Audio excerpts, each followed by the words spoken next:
de trouver sa place, de trouver des réponses à ses propres questions. Bien souvent, dans d'autres associations, on a été largué plus ou moins. Ici, il y a cette bienveillance qui se construit, qui est en train d'apparaître, qui est en train de se construire pour accueillir toute personne.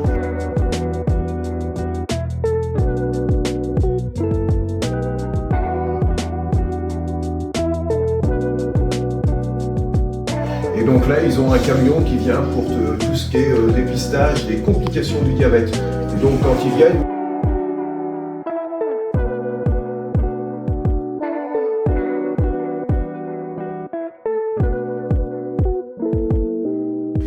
la gouvernance, c'est pas que la gouvernance qui administre l'association et qui gère l'association, hein, c'est l'ensemble des acteurs qui participent à l'association.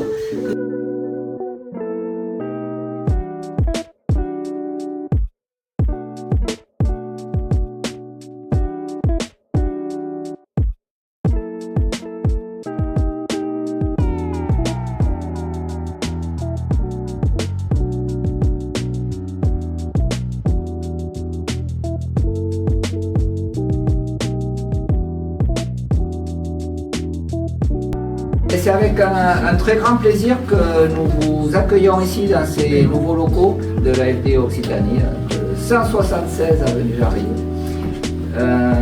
Donc ce projet il avait mûri lors d'un conseil d'administration au mois de septembre dernier et il a pris forme lorsqu'on a commencé à chercher. Ce projet il a été piloté, je ne sais pas trop où est Myriam.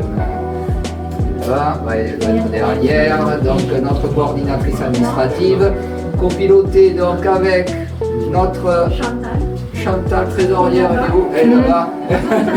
Ok.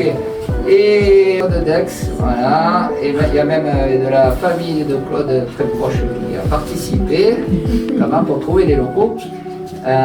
Et aider aussi l'idée de la décoration parce que ce local, on l'a voulu accueillant bien sûr et que ça amène des idées de se tester sur plein de choses.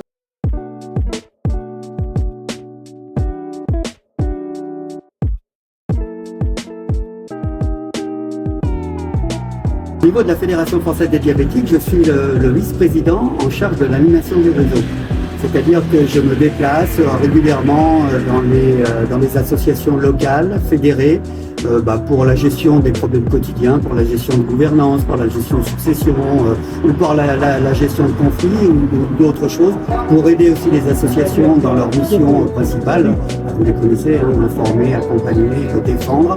Et puis ça permet aussi d'avoir un retour sur l'axe, sur le parcours stratégique qu'on a mis en place de la fédération qui s'appelle Horizon 2028.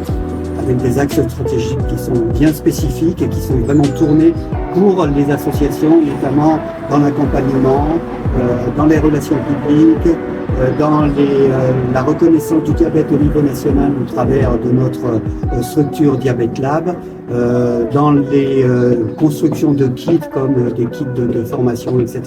Et puis enfin sur une réflexion sur l'économie du réseau.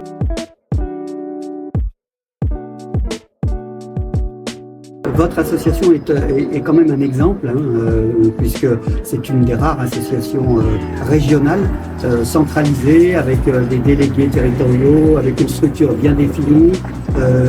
J'ai pu voir et constater que vous avez beaucoup d'activités, vous faites énormément d'activités. Vous avez une structure qui est solide, vous avez plein de projets, vous avez un axe de communication qui est en train de se développer et qui va permettre aussi peut-être de retrouver des adhérents, de reformer des bénévoles. Vous avez aussi un pôle formation qui est important, notamment avec de nombreux patients experts, etc. Et je pense que la région Occitanie est une région qui doit servir d'exemple dans beaucoup de cas, puisqu'on est en train de réfléchir au niveau de la fédération à généraliser cette régionalisation et l'AFD Occitanie est un exemple.